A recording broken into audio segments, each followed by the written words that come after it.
Friends, welcome back to my YouTube channel the SAP study. कैसे हैं आप सब। हम पढ़ रहे थे प्रजामंडल आंदोलन के बारे में, जिसमें हमने जयपुर प्रजामंडल कंप्लीट कर लिया था और कल हमने बीकानेर प्रजामंडल शुरू किया था। उसमें हमने बीकानेर प्रजामंडल की कुछ संस्थाओं के नाम और एक अधिनियम के बारे में पढ़ा था। आज हम उसी टॉपिक को आगे बढ़ाते हैं और पढ़ते हैं बीकानेर प्रजामंडल के बारे में। चलिए शुरू करते हैं।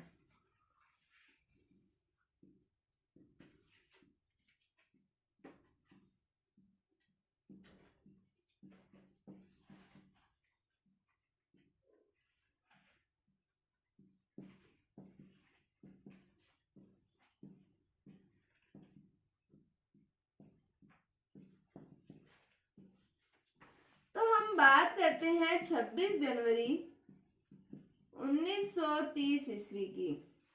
26 जनवरी 1930 ईस्वी की चूरू में एक जगह है जिसका नाम आता है धर्म स्तूप। चूरू में जगह का क्या नाम है? धर्म स्तूप। यहाँ पर कुछ व्यक्ति हैं जिन्होंने तिरंगा झंडा फहराया था। तो उन व्यक्तियों के नाम भी हम देख लेते हैं। उनके नाम आते हैं चंदनमल बहड़, वैद्य श्याम शर्मा और महंत गोपाल दास। इन्होंने यहाँ पर क्या किया था? तिरंगा झंडा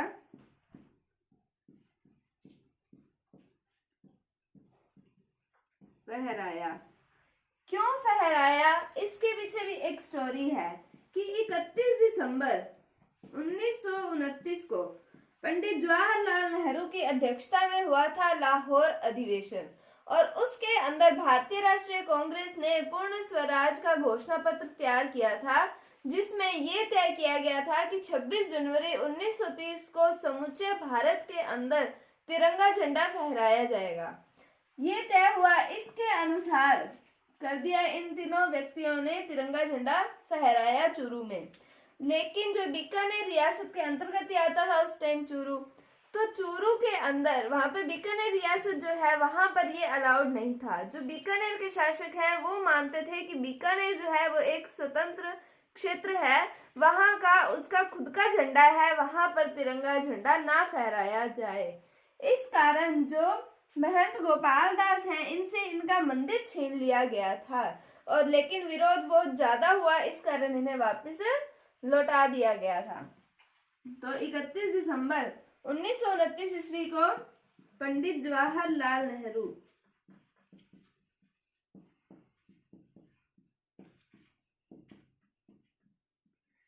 इनकी अध्यक्षता में हुआ था लाहौर अधिवेशन।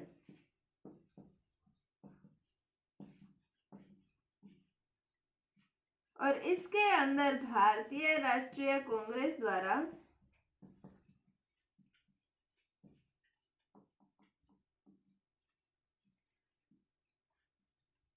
पूर्ण स्वराज के लिए घोषणा पत्र तैयार किया था। किसके लिए किया था? पूर्ण स्वराज का। और ये तय किया गया था कि 26 जनवरी 1930 ईस्वी को समूचे भारत के अंदर, पूरे राष्ट्र के अंदर फहराया जाएगा तिरंगा झंडा। लेकिन बीकानेर रियासत जो थी वो अपने आप को एक स्वतंत्र रियासत समझती थी। इस कारण वो कहते थे कि उनका झंडा जो है वो भी अलग होना चाहिए। वो अपना झंडे को ही अलग मानते थे, और वो तिरंगा झंडा फहराने की परमिशन नहीं देते थे यहाँ पर। इस कारण अब इन तीनों व्यक्तियों ने फहराया। तो महंत गोपाल दास ये है पंडित, तो इनके पास था एक मंदिर, इनके अधीन था, और उसे छीन लिया गया था। लेकिन विरोध ज्यादा होने के कारण इस मंदिर को लौटा दिया गया था। तो हमने बात की 26 जनवरी 1930 ईस्वी की। चूरू के धर्मस्तूप नामक स्थान पर चंदनमल बहड़, वैद्य श्याम शर्मा और महंत गोपाल दास द्वारा तिरंगा झंडा फहराया गया था। फिर हमने 31 दिसंबर 1929 को लाहौर अधिवेशन की बात की, पूर्ण स्वराज की बात की थी, और 26 जनवरी 1930 ईस्वी को स्वतंत्रता दिवस मनाया जाएगा और पूरे राष्ट्र में प्रथम स्वतंत्रता दिवस।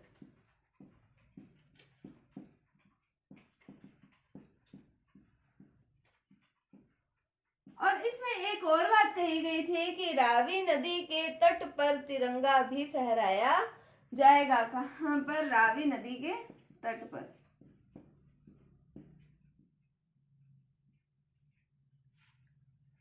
तो ये था 26 जनवरी 1930 की कहानी।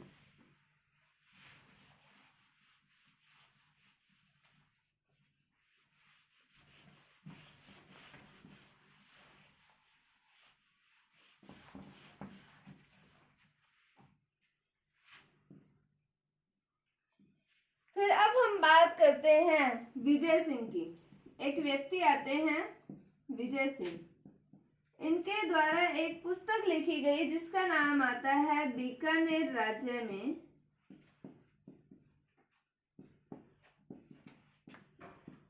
नादिर शाही।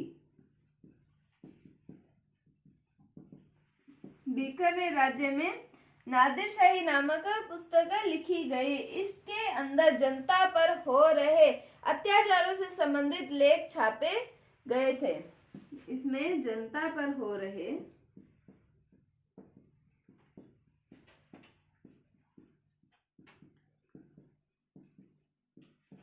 अत्याचार से संबंधित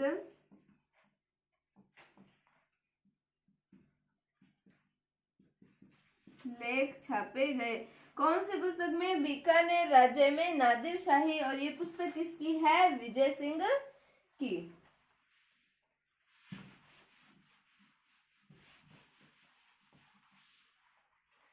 फिर हम बात करते हैं द्वितीय गोलमेज सम्मेलन की।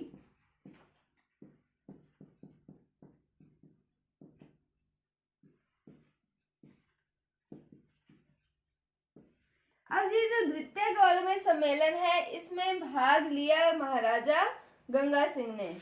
इसमें महाराजा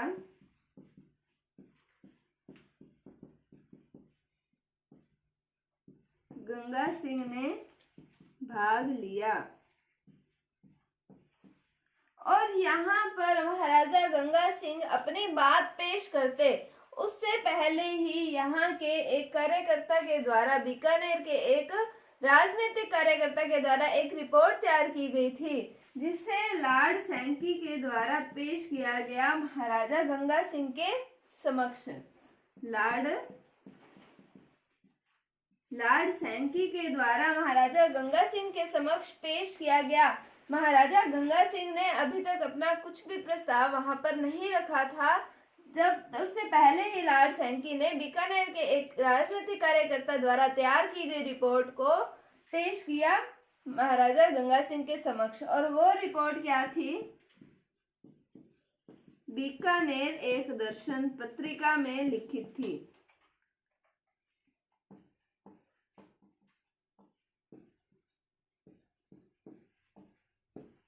तो ये पत्रिका उन्होंने दे दी महाराजा गंगा सिंह को और कहा कि आप पहले इसको पढ़िए, बाद में अपना प्रस्ताव पेश कीजिए।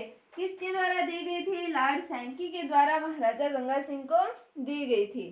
फिर उसके बाद में महाराजा गंगा सिंह ने उस पत्रिका को पढ़ा, उस रिपोर्ट को पढ़ा और ये बीच में से ही ये सम्मेलन छोड़कर वापस बीकानेर लौट आए थे। तो महाराजा गंगा सिंह बीच में से ही बीकानेर लौट आए।